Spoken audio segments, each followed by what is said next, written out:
ஆலோசனை கமிட்டி உறுப்பினர்களின் பரிந்துரையை ஏற்ற இந்திய கிரிக்கெட் வாரியம் அனில் கும்ப்ளேவை இந்திய கிரிக்கெட் அணியின் தலைமை பயிற்சியாளராக அறிவித்துள்ளது. இந்திய கிரிக்கெட் அணியின் தலைமை பயிற்சியாளராக இருந்த டங்கன் பிளஸ்ஸரின் ஒப்பந்தம் 2015ஆம் ஆண்டில் நடந்த உலக கோப்பையுடன் முடிவுக்கு வந்தது. அதன் பிறகு தலைமை பயிற்சியாளர் பதவி நியமிக்கப்படாமல் இருந்தது. புதிய தலைமை பயிற்சியாளரை தேர்ந்தெடுக்க இந்திய கிரிக்கெட் வாரியம் முடிவு செய்தபோது இந்தியா மற்றும் வெளிநாடுகளில் இருந்து 57 பேர் விண்ணப்பித்தனர்.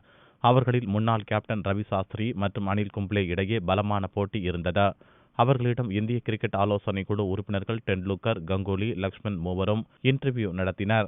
இந்திய அணி தொடர்பான தனது செயல் திட்டம் குறித்து கும்ப்ளே மூவர் குழுவிடம் விரிவாக எடுத்துரைத்தார். அதில் கவர்ந்தெழுக்கப்பட்ட மூவர் குழு அனில் கும்ப்ளேவை தலைமை பயிற்சியாளராக முடிவு செய்தது.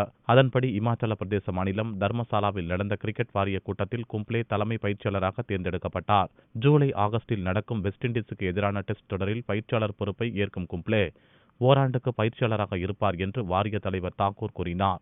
பெங்களூரை சேர்ந்த அனில் கும்ப்ளே சுழற்பந்து வீச்சில் எதிரணிகளை கலங்கடித்தவர்.